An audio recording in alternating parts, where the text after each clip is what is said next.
Hello and welcome to Reaching for the Moon, presented by Everglades Moon Local Council, Florida chapter of Covenant of the Goddess. COG supports individual works by its covens, members, and local councils. It's a vibrant network of a myriad of Wiccan and witchy resources, religious support, friendships, service opportunities, and more. To find out more, visit our website, emlc.net, our Facebook page, facebook.com/EvergladesMoon, or Twitter, @EMLCTweets.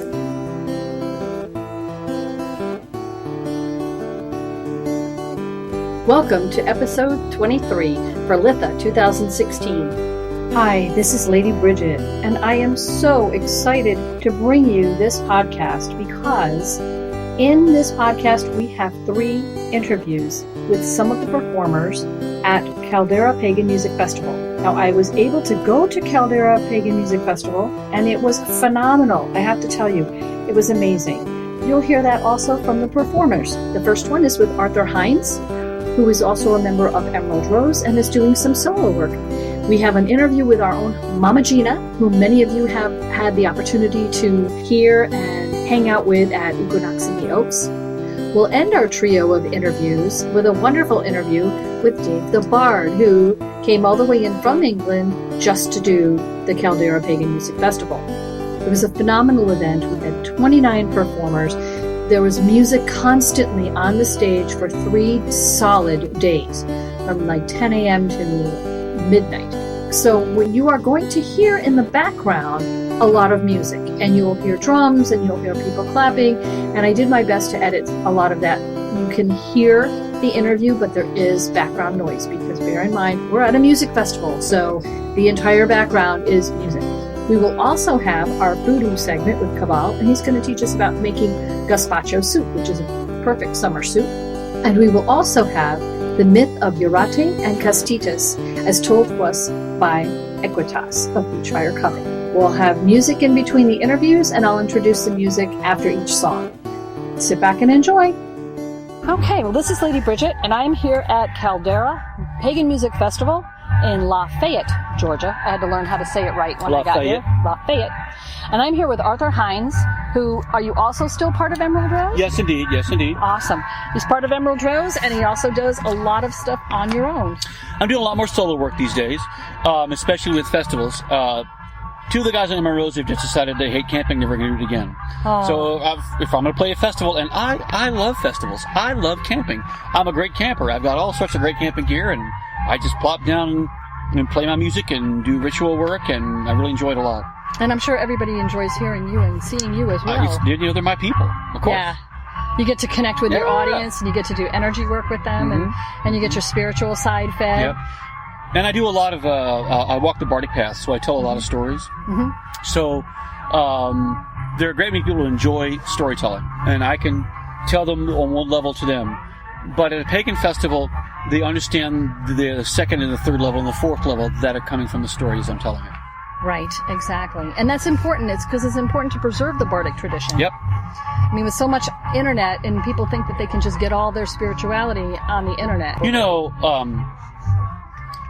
with the telling of myth, there's something that happens live in person that doesn't happen watching YouTube. It doesn't happen reading the book. It's the oral creation. It's the manifestation of the unmanifest into a briefest, ephemeral point of existence that is only reality for the people listening and speaking. And beyond that, it is non-existent. It's kind of a Schrodinger's cat quandary. It's manifested and yet unmanifest. Well, the effect happens when you're present. Yes, indeed, and only. Yes. And you can watch a video of it later that might be quite good, but it won't be the same as being there in that moment and being part of that exchange of energies. Exactly so, exactly so. But I'm sure a lot of it comes through on your albums as well. Yes, it does. Well, you know, I work very hard to walk a Bardic path. Mm-hmm. And most of my songs I like. I'm certainly capable of writing silly songs and simple love songs. Most of my music comes from a mythic base. I draw on Celtic themes and try to explore divine archetypes as I write my lyrics. And my last CD is a mostly spoken word. It has 75 minutes worth of material, almost. And what's the name of that It's called Tome of Mystery.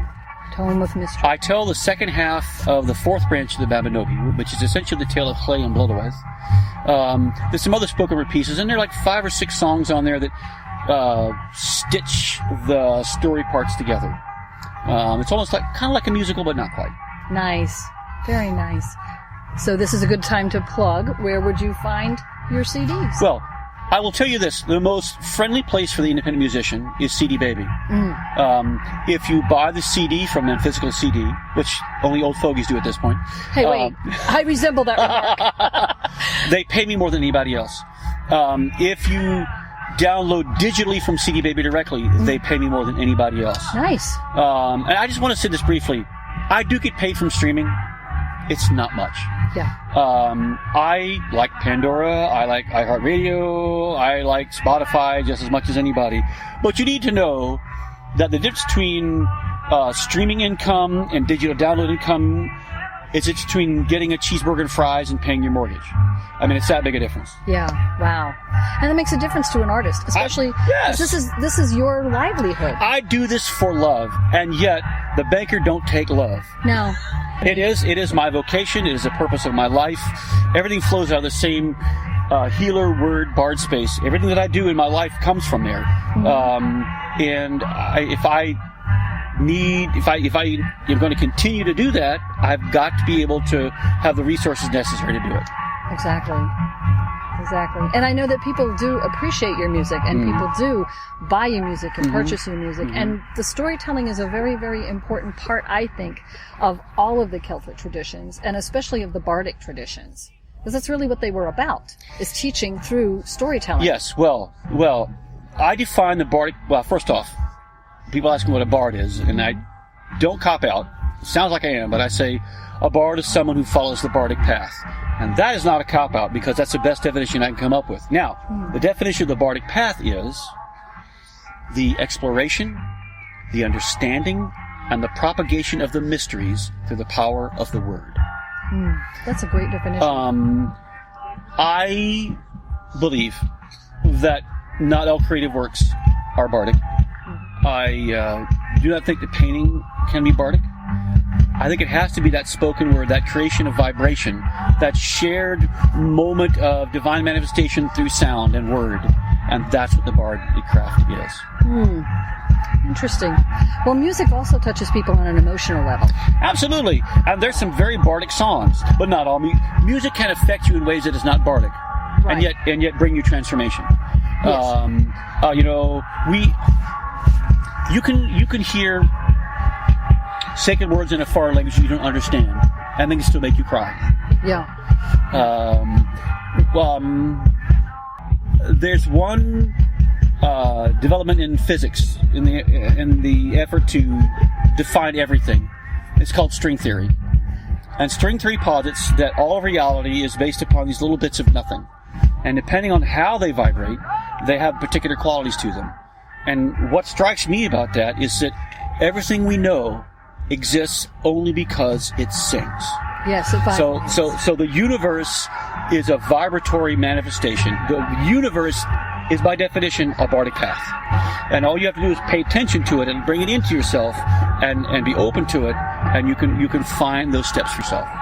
That's an awesome philosophy. Thank you. I'm really taken with that. I'm going to have to sit with that for a little while. But no, I absolutely use a lot of that kind of string theory connection when I teach, just to kind of bring it to people that this is not all fluff and stuff. Now physicists will hate it when metaphysicists, in their words, contort, especially quantum mechanics. But I don't think I'm contorting that. I think it's straight up. And I have heard some things that 20 years ago you would never have heard, but your high priestess would teach you this, and now we're hearing it from the physics side of it. Yep. They're kind of just catching up with the rest of us. Which I love it because it's confirmation from the universe. And how are you enjoying Caldera so far? I'm loving it. It's Memorial Day weekend, so yes, it's hot. Yeah. And it's damn hot. Yeah. But at least it isn't raining like crazy, which it could have. We could have had storms every day, all day long. So I can deal with heat. The musicians here have been just incredible. I just want to say to all those fans of pagan music who are not here, you're going to wish for the rest of your life that you've made it.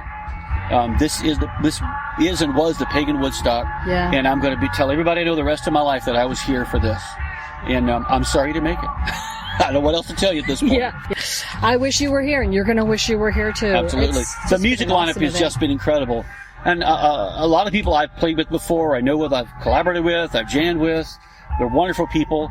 But there are a whole bunch of pagan bands I've never encountered before, I've never heard of before. Even with styles that I may not have locked into. I mean, I'm a singer-songwriter folk guy. I can get hard stuff. But there are a couple of heavy metal bands here. Not a genre that I would have sought out. But damn, they make some incredible music with a pagan sensibility to it. There's something for everybody. Witchwood and Burning Sage. I love them both. You should check them out. Yeah, I will. And Witch's Mark played Witch's Mark. Also. That's not Witch's Mark. That's what I'm trying to think and of. Witch's Mark is from my area. Yeah, I love that. My neck of the swamp. Man, their lead singer God, she's got a set of pipes. My goodness, she's awesome. Yep, she does. We love her. We love her. And we love you too. Well, thank you. And I am so happy that you gave this interview to us. Well, you're very welcome. And thank you very much. And I wish you all the best with your music. And thank you. For years to come. To live well and in wonder. Thank you. Blessed be. Blessed be. Unite and unite, oh, let us all unite. For summer is a-coming today. And whither we are going, we all will unite in the merry morning of May.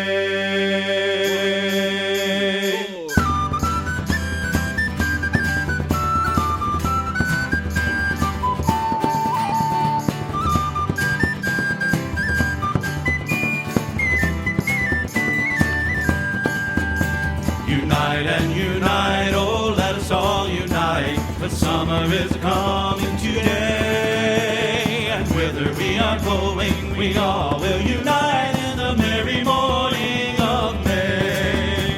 The young men of Padstow, they might if they would, but summer is coming today. They might have built a ship and gilded it with gold in the merry morning of May. And the young women of Padstow, they might if they would, but summer is coming today. They might have raised a garland with the white rose and the red in the merry morning of May. Here we go! Unite and unite, oh, let us all unite. But summer is coming today, and whither we are going, we all will unite in the merry morning of May.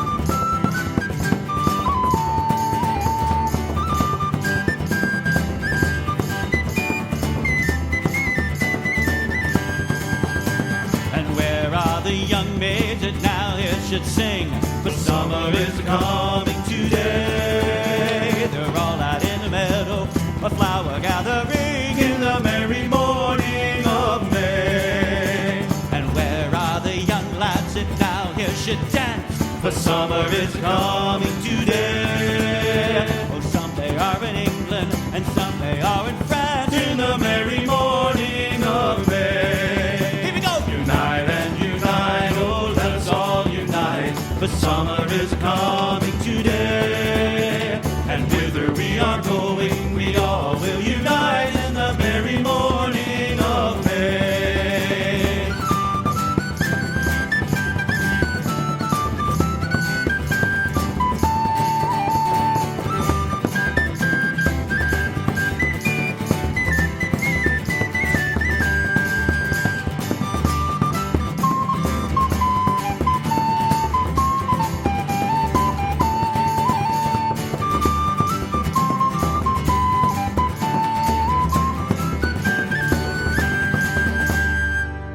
Arise, all you wild Celts, with all the joy you bring, for summer is a-coming today.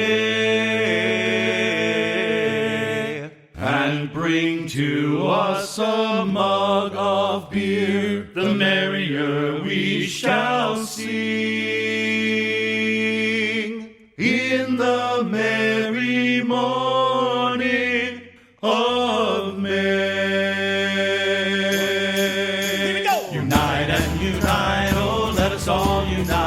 but summer is coming today. And whither we are going, we all will unite in the merry morning of May. Unite and unite, oh, let us all unite, but summer is coming today. And whither we are going, we all will unite in the merry morning of May.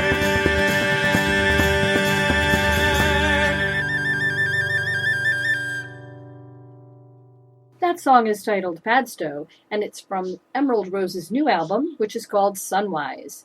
Emerald Rose's music can be found on emeraldrose.com, and Arthur Hinds' music can be found on CD Baby. That's Arthur, and the last name is Hinds. If you like what you hear, please support our artists by buying their music.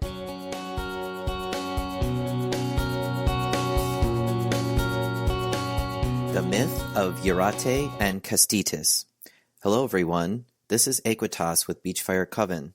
Today I'm going to share with you the Lithuanian myth of Jurate and Kastytis.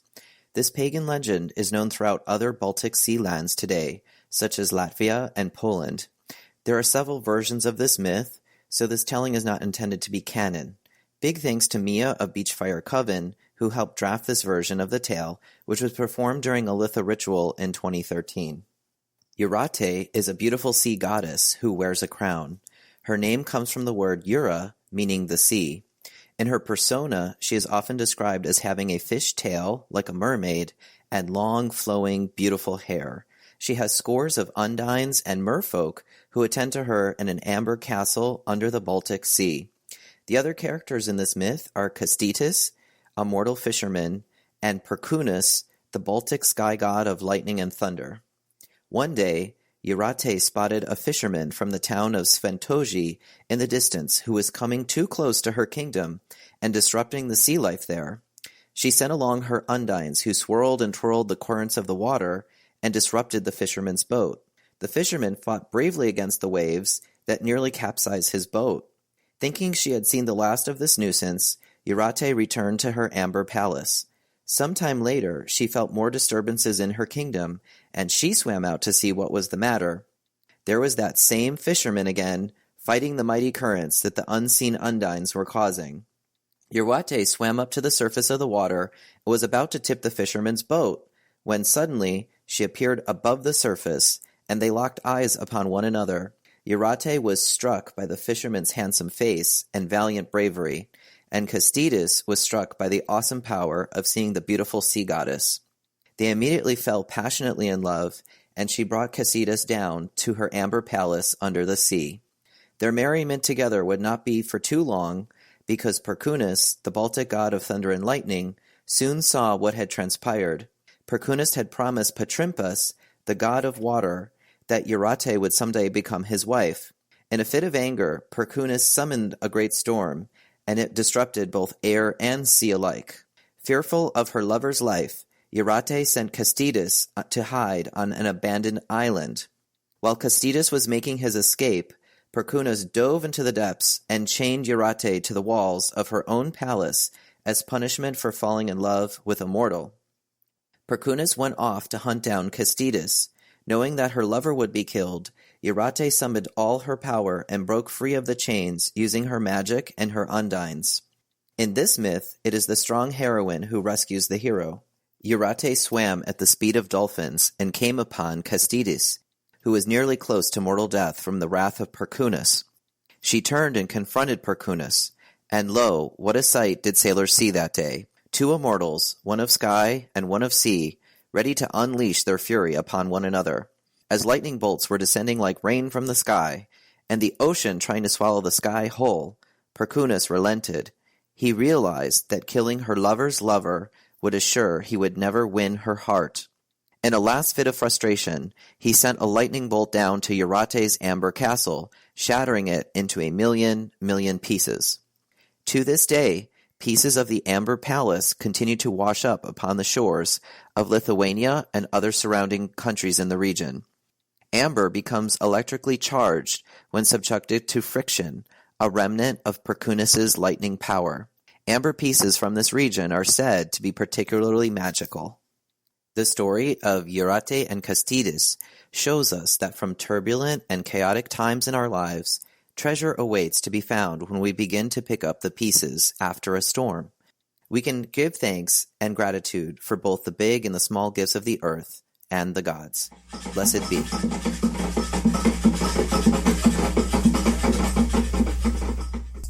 Yay! Happy Midsummer and welcome to FooDoo. So this month I thought it would be interesting to go over making Gazpacho because it exposes more lies in recipes as well as describes techniques and issues that are basic to Mediterranean cooking. Gazpacho is a Spanish soup from Andalusia, as most of us know, and it's basically raw vegetables in usually a tomato base. Just about every recipe for the soup will let you know that the preparation of Gazpacho is incredibly easy, and of course that's a lie. If it were always that easy, then no one would think it was exotic, and we'd all just make a chopped salad and pour a can of tomato sauce on it and say, let's eat yum. What we should know about the recipe is that it is straightforward in explaining what the ingredients are and what to do, but not how to do it. So before we start, let me note that the recipe I'll go over today is the Andalusian version. There are others. There's one particularly older and interesting recipe of gazpacho that's actually a cold soup of pureed almonds, bread, and garlic, and it's served with drizzled olive oil and with grapes. We're not doing that one. Also, in other parts of Spain, particularly in the southwestern areas called Extremadura, gazpacho is fully pureed. It's tasty, and we're not doing that one either. And then there's also this gazpacho that's served with ham or rabbit as served in La Mancha.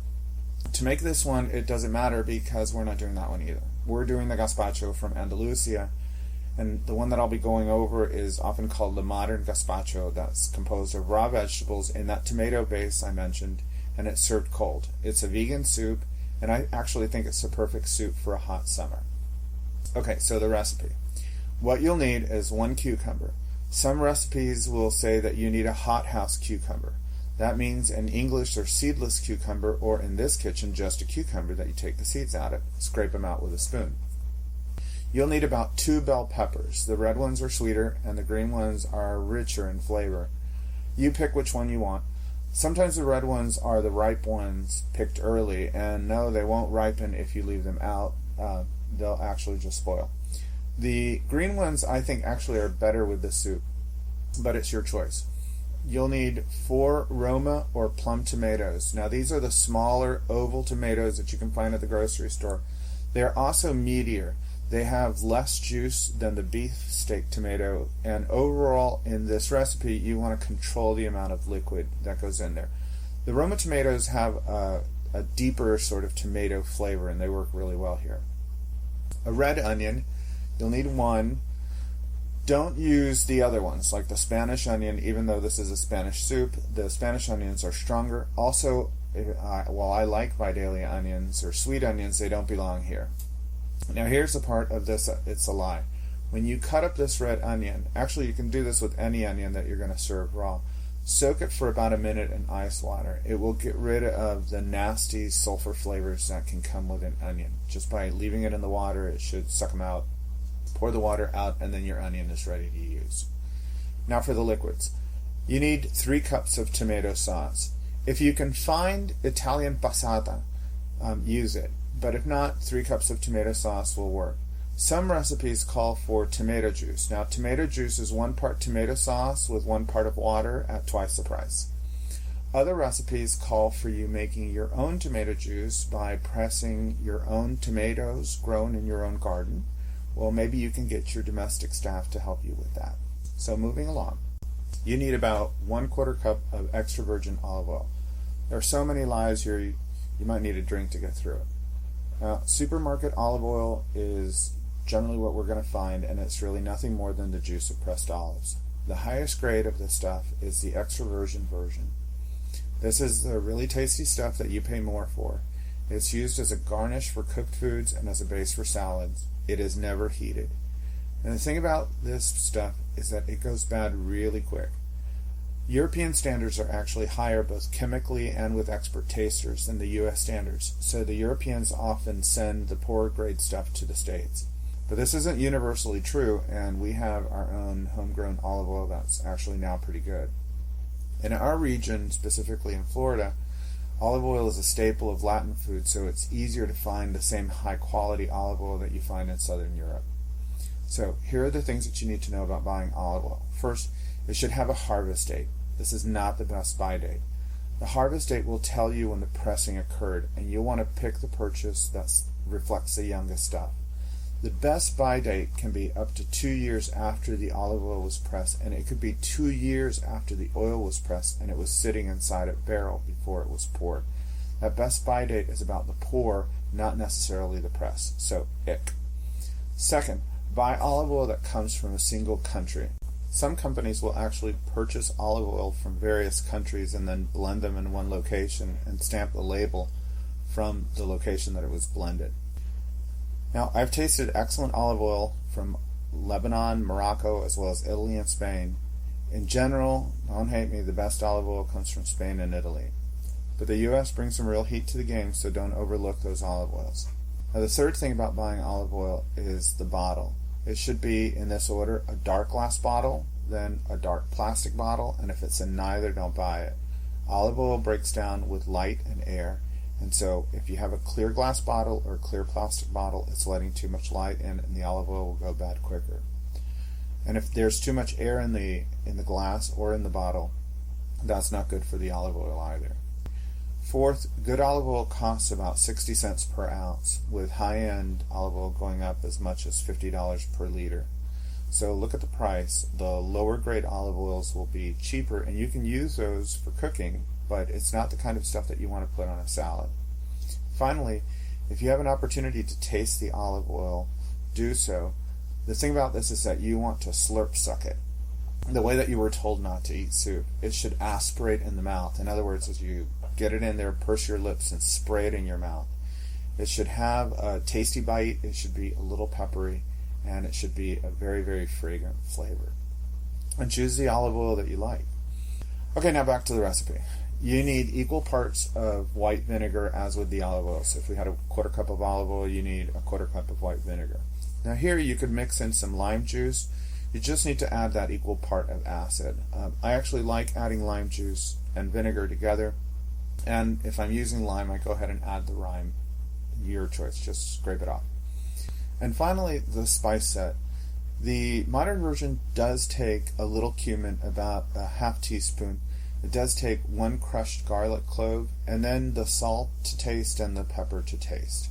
Now, I looked around for recipes and I realized that I should also make a list of stuff that doesn't belong in the recipe. So the first of these is Worcestershire sauce. Why would you do that? This is a fresh soup and you want flavors to come through that are bright, so why would you be adding a fermented condiment of tamarinds and anchovies?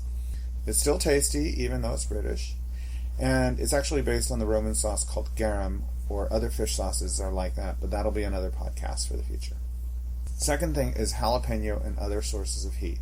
Well, this is a cooling soup. If you really like jalapeno and you want heat in there, go ahead and add it. There's evidence that heat from peppers will help cool you down. I actually don't like the jalapenos in there. I sometimes do add a little bit of crushed pepper, but it's your choice. Sugar, I'ma just go on. Basil, that's called marinara, and it's the next peninsula to the east. Balsamic vinegar, yes, it actually does work, but I think it's actually a waste of balsamic vinegar. The flavor won't really work here because you won't be able to taste it. So if you want to add a little bit as you serve it, then it does brighten the food. Finally, some recipes insist that you use kosher salt, and kosher salt is salt that's just in bigger pieces. Now, how you organize this. You want to cut the veggies in approximately equal size. Everything should be about 1/4 inch in size, and the reason for this is mouthfeel. You want the vegetables to stay crunchy in the soup, but you also want to have good chew. You want the flavors to meld together as you bite into them and chew the soup as well as drink the soup. So everything being about the same size will help you do that. Some recipes give you sizes for each vegetable, explaining to measure twice and cut once the different kinds of vegetables. Well, we're making a soup and not a bookshelf, so we'll just leave that the way it is. The only tricky vegetable is the onion. It will usually dice a little bit smaller, but it turns out that's okay because the onion is the most pungent of the set of vegetables, so it ultimately works out. Now what you want to do is put all these vegetables together in your bowl, and then add the liquids, the olive oil, the vinegar, and the tomato sauce, as well as the spice set. Mix it all together, and then take about a cup of that soup out. Put that in a blender and let that puree. Now, if you see that your soup is a little liquidy, you can add about half a cup of stale bread to the puree and then puree it again so that it's all a rich liquid, and put that back in the soup. Now, most recipes say that once you mix all of that together that it's soup, but it's actually a lie. The soup now needs time to sit. It needs to chill thoroughly and the flavors need to melt. So the best gazpacho is going to sit in the fridge for about 2 to 3 hours, and you could even let it sit there overnight. The flavors need to mellow and mix, and that's really what makes a good gazpacho. Once everything has mixed together, serve the soup with a little drizzle of olive oil and let people go ahead and put whatever they want. A crostini or a piece of bread that's been toasted works really well with this. It's a refreshing soup for a hot summer. Well, that's it for the Litha FooDoo. Enjoy, and back to summer.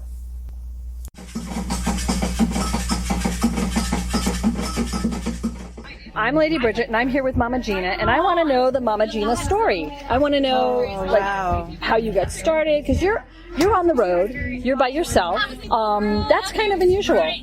It's not unusual for an old musician introvert. Yes, and you are likes an introvert. to travel. I am an introvert, and nobody thinks that when they meet me, but I am. Mama Gina's story. How can I make this as succinct as possible? Doesn't have to be, but interesting. I have been a musician my whole life. I've played in bands since I was 16, and mostly full time until I was 31 when I had my son. And I said, this one shall not travel like I do. I'm a Sag, and my son was a Cancer. So I went, that's not going to work. So I got the full-time day job and raised him and worked playing in bands part-time. All the bands I was ever in, whatever, top 40, country, jazz, blues. And I said I've been singing my whole life, but I found my voice in Memphis when I was 19. I was in Memphis, and I worked with some fabulous musicians who were in studios that were doing all kinds of things. Everything from demo stuff, where they'd write music and say, we need somebody to sing this so we can sell it to somebody, to I did John Deere tractor commercials and jingles and all kinds of stuff like that. Traveled all those years, raised my son then, sat still, and stopped playing music completely by the time he was an early teenager, because teenagers need more presence. Yeah. Or at least my son did. And nights and weekends especially. Nights and weekends especially. And so I realized that, and I always realized when I had him that was going to be a chapter in my life, and that I really did want to play music or find some other way to travel later in life. And so I raised him. And about 4 years ago, things started going to hell in a handbasket in the corporate office. I was a corporate paralegal. And I started having chest pains like every day. Oh, not and good. It wasn't, it wasn't me not being, it was me not being able to handle the stress, but it was simply because everybody they laid off, they just handed more work to me. To the point where I was praying that I would be laid off, and it just never happened. And so finally, I realized the world is this is crazy, and what have I been wanting to do? The universe is just pushing me in the direction that I always said that I wanted to go. And so I started to play, and I realized I wanted to do this solo. Because the reality of the music industry, is that I'm 54 now. I am not going to be famous. I am not going to be on the top 40 charts. At this point in my life, not sour grapes, I really wouldn't want to be. I want to enjoy what I do. I want to share the music that comes through me. That's what I want to do. And I realized that I was not going to be able to support anybody else on this journey. And so, hence it would be solo, which meant I had to learn more than 3 chords. And it meant that I had to start playing in time on my drum if I was going to accompany myself. So I really, really spent a lot of time for about a year, taking the songs that I had already written that were going to start me on this journey and playing them every single day. And perfecting them. And working on my craft and saying, okay, I'm ready. Yeah. Came out on the road, and one of my favorite things is when people walk up to me who haven't seen me in 3 or 4 years, and they just saw me like those first couple of gigs, and they go, you're so much better than you were. And then they go, oh, I didn't mean, I'm going, no, really? Yes, and I appreciate that so much because I hope that I've improved, and I hope that, because that improving doesn't mean, oh, I'm better, yay. It means I can convey what I need to convey and what the gods and the goddesses want me to convey in a much more clear manner and speak directly to people's hearts if my ineptitude is not in the way. And you're more at ease. I'm so much more at ease now. And you really look like you're having such a good time up there. I do. That's the thing. You really look like you're enjoying it. I love it. It's wonderful. It's wonderful. And other people who might be thinking about this journey, what kind of advice would you give them? You know, I don't know if there is any advice. A friend of mine the other day, we were talking about risks that we had taken in our lives. Some that we thought about early on that we will never do now, like jumping out of a plane or going scuba diving. 2 things that I thought about early on and then just never did. And my friend looked at me and said, so what's the greatest risk you ever took? I said, walking out of my day job, cashing in my 401k, and picking up the guitar and saying, I'm going to be a traveling bard. Yeah. That's the biggest risk, I think. Well, other than bearing a child and bringing him into this world, this is the biggest risk I've ever taken. And scary? Absolutely. Do I sometimes not know if I'm going to have enough money to make it to the next gig? Absolutely. Yeah. Do I worry that they'll stop talking to me so I don't write anymore? Not really. That is such a beautiful flow. And so sometimes you just have to trust. But I think that you also need to be prepared. You know, I didn't come into this blind. I had already been out on the road for years. I understood what it takes to travel, and I knew that I travel well. So somebody who's going to take this kind of risk, you really need to know who you are, be as self-reliant as you possibly can be, understand the risk, and then go for it, because there will be things that you will never know until you get out here. But it's been absolutely beautiful. And I'll tell you, this bardic journey is completely different than I thought it would be, because I thought it was about me. Yeah. And it's not about me. It's not about me at all. It's about, you know, the first year, I didn't even want to ask to stay at people's homes. Because I was so self-reliant. I was like, I've got to get a hotel. I can't stay at people's homes. And then I realized, wait a minute, I had a few friends that would put me up. And I was like, no, this is actually kind of cool. They want me here. And that was, I had to wrap my head around that it wasn't an imposition, that it was actually part of the bardic journey, that people open their homes, even complete strangers, open their hearts, their homes. We eat a meal together. You know, we sit and we chat, not about music. I maybe play 2 or 3 songs. Maybe I'm just sleeping on their couch for the night. But I always pull my guitar out and play 2 or 3 songs, and I look for the songs that are going to jump out of their heart. And I listen to their stories. And now I have way more material than if I just wrote my stories. Of course, that's wonderful. But it's all about service and an exchange of energy. But I didn't know it until I got here. You think you know everything. Yeah. Yeah, but that's the best part, I think, is, you know, there's still more self-discovery. This really is a path. Now I It got really it is. rough. Yeah. So how much because I need to stop and we need to rehearse. You're free to play this. You guys are going to rehearse a little bit? Sure. Okay.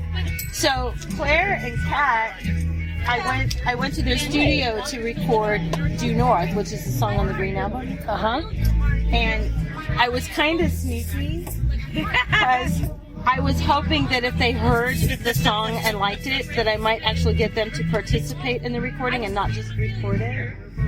And I came out of the booth and I looked at Kat and I was like, would you like to maybe sing something on this? And I was so overjoyed when she said yes, because she just made the song blow up. Awesome. And Claire, who is the engineer and everything on it, is also an amazing drummer. And she stepped up and played and played a left-hand upside-down bass when all of us were going, needs a bass line. I can't play. And she was like watching me and suffering because I just couldn't get through it. She goes, let me have that. And put in upside down, yeah. That's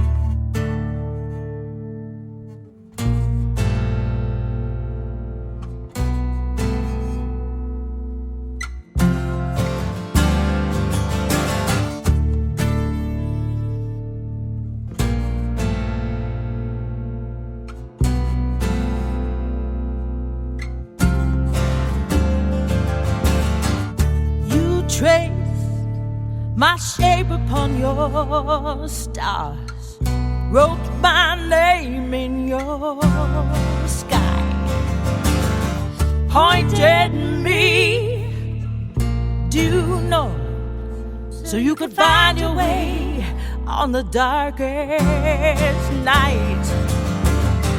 You honored me, baked me shelter, you stretched me like canvas and wore me like clothes.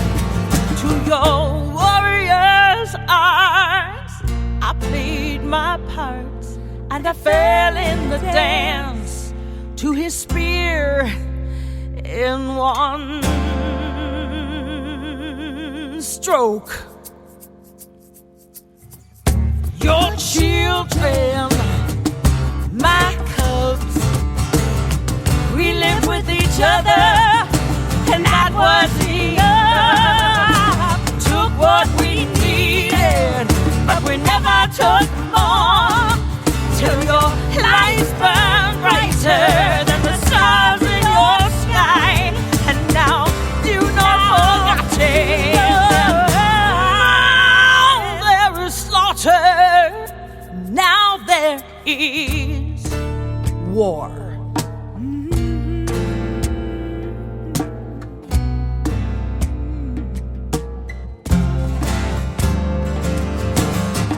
A war I had no heart to wage.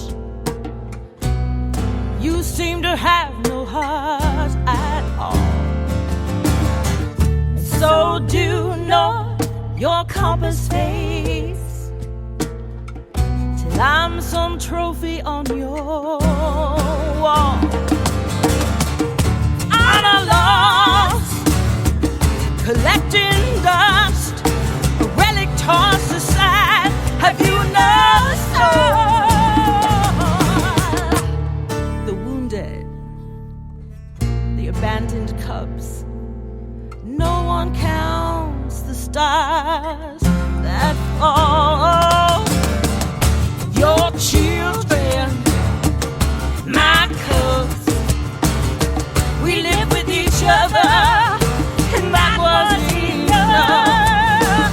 Took what we needed, but we never took more, till your lights burn brighter than the stars in your sky, and now you are forgotten.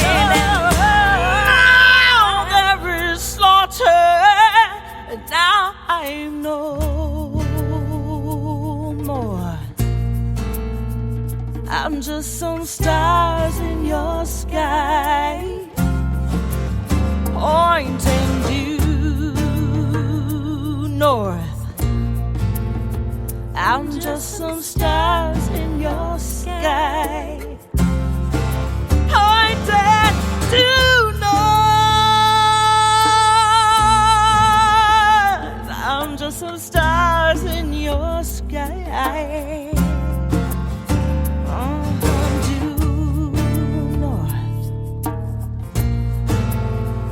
I'm just some stars in your sky.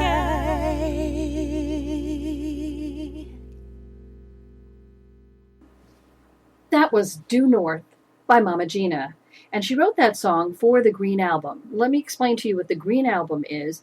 It's a fundraiser, the brainchild, as I understand it, of Jurate, who was one of the performers at the Caldera Pagan Music Festival. The Green Album is a fundraiser for Rainforest Trust.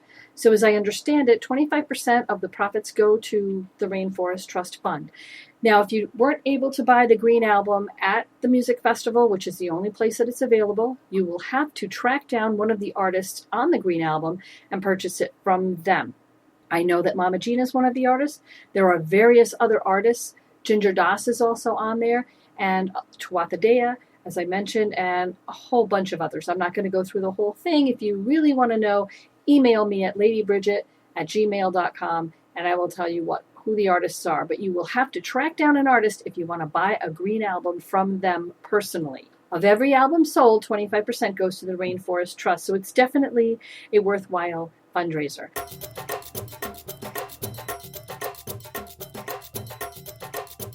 This is Lady Bridget, and I'm here with Damh the Bard from England, who is the originator of the Druidcast podcast.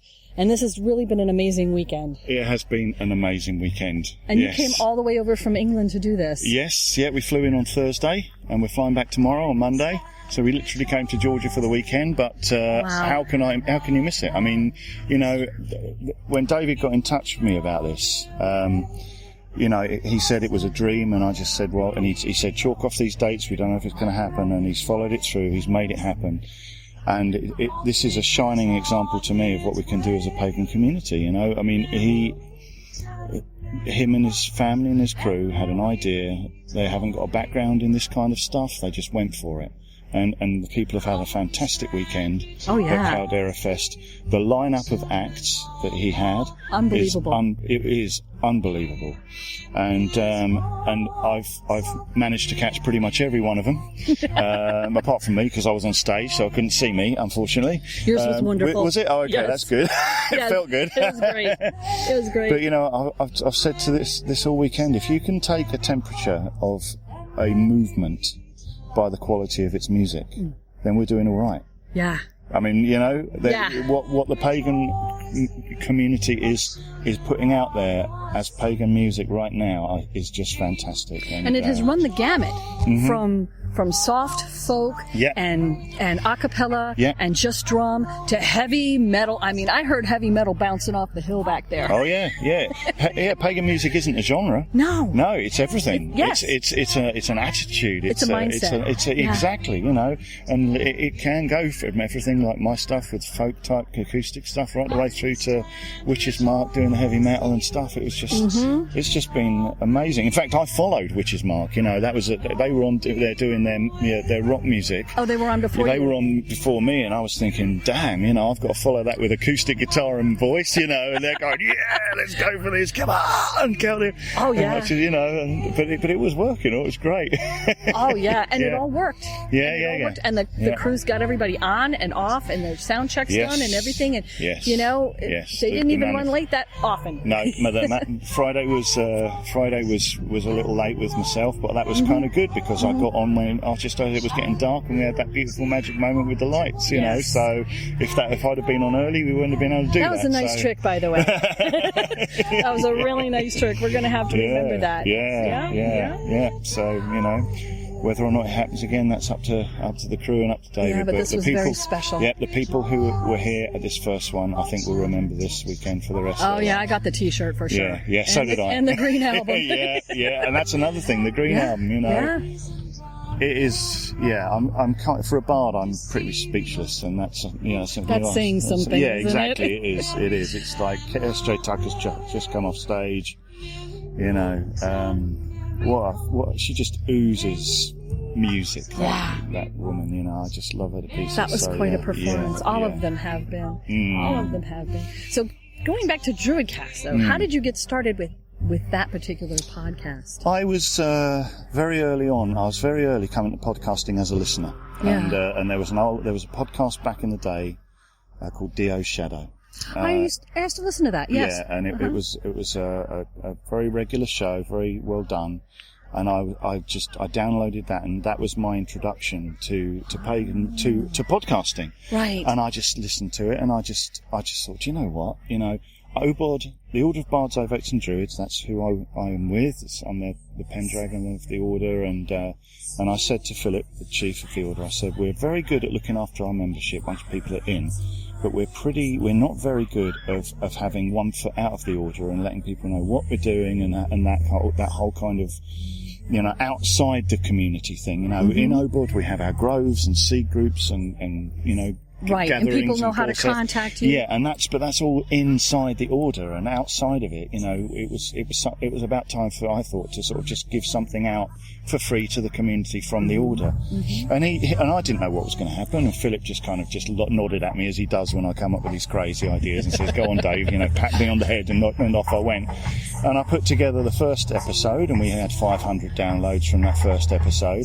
by the second episode it was 2,000. Wow. You know, and I think we're approaching. Well, I think we've just gone past 1.5 million downloads. Wow. Of the show. You know, averages about 18,000 a month.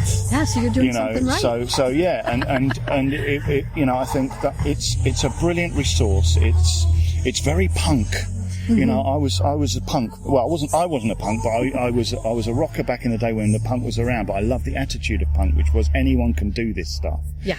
And so anyone can put on a podcast. You know, if you've got the technology and all it takes is GarageBand on a Mac or something like that. Yeah, and a little bit of time. You know, you can do this, and it's sort of like giving that and it gives the community a voice. And then, of course, you know, you've got all of the podkinners, my buddies, you know, on the Wiggly and Way call us, you know. Right. And now you go onto iTunes and you put Pagan in, and there's tons of them. I know. And it's great. And you know, we've managed to put out a show every month, no matter what, on the 20th of every month. Yeah. Since June 2007. Which is pretty amazing, Yeah, because that yeah. takes a lot of dedication. Yeah, we've just gone over 100 episodes, and what I also love about it is some of the interviews from PSG and from the past are with people who were, you know, very important voices in our community who have passed over into their next whatever it is they're going to. Right.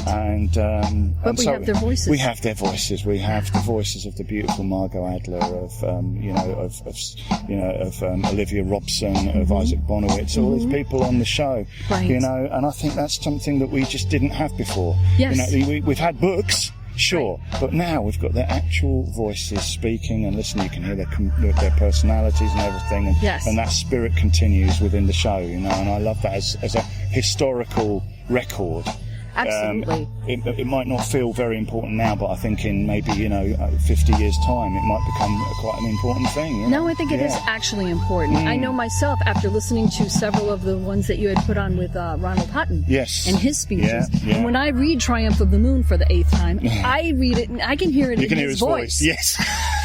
And that really changes. Yeah. It does change the experience of reading the book again. Yeah. So I think it is incredibly important that you do. And it's one of the highlights of my month putting together. I mean, today I literally had my iPhone and with its audio for it, and I thought, right, rather than ask people and talk to people, what I'm going to do is just turn it on now and walk around the field and talk into it and just interview people out there listening to music. If I see one of the artists, I'll just grab them and see if they want to talk. And so I've got about an hour of me waffling into this thing, talking to people. Oh, I look forward to hearing that. That'll be the next show. So, you know, and that's terrific. Brilliant, isn't it? You know, again, so it was while, you know, Murphy's Midnight Rounders and Arthur and Hinds were on stage. You could hear them in the background, taking it. So it's going to be a good show. Oh, yeah. I also got to talk to Arthur. Yeah. We play a lot of Emerald Rose on the podcast. Right on. Yeah. Yep. And Mama Gina, she's local. So Arthur's my Baltic buddy. You know. So. Oh, yes. Yeah, and I'm going home with another dozen or so albums. Yeah. I need some of yours, as a matter of fact. All right. Yeah. So you're enjoying this then? Oh yeah. Who couldn't? Yeah, no. Who couldn't? I mean, there's one band left, and I'm thinking, oh no, you know, the flight's tomorrow and everything. I know. You know, I'm looking forward to seeing my dog and stuff. So it's going to be good. It's fine. I like going home as well. But and what is great is that people say, you read it on the blogosphere, you read it on Facebook, people melt down about what, you know, that we don't have a pagan community. And I think if you are one of the people who is lucky enough, like me and SJ and people who do manage to travel around the world and see the different communities and play your music to different communities around the world, it is blatantly obvious we not only have a pagan community, but we have a worldwide pagan community. Yes. And as someone coming in to your community here from Britain, I feel the same vibe as I do sitting in a field in Sussex with a load of pagans in there. You know, I sit down with you guys here, I sit down with my friends in the pagan community in Australia or in Germany or Austria or whatever, and it's the same. And we're all the same.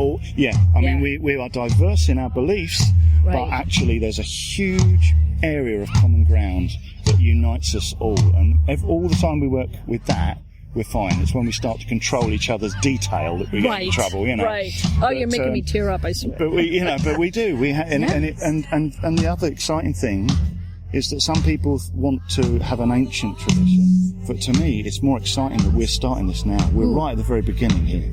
This is the This nexus. is it. This is it. Yes. We're doing it This is the right birth. now. This is the birth of it. Yeah. And in 1,000 years, we will be the ancients, and people will look back on us, and we will be ancestors, and they will judge us on what we do now. And we probably won't see it through to its beautiful fruition, but we are giving birth to a beautiful, And we beautiful might child. get right now. reincarnated somewhere down Exactly, the line. yeah, and come back and do it all again. And be yeah. listening to the podcasts. Indeed.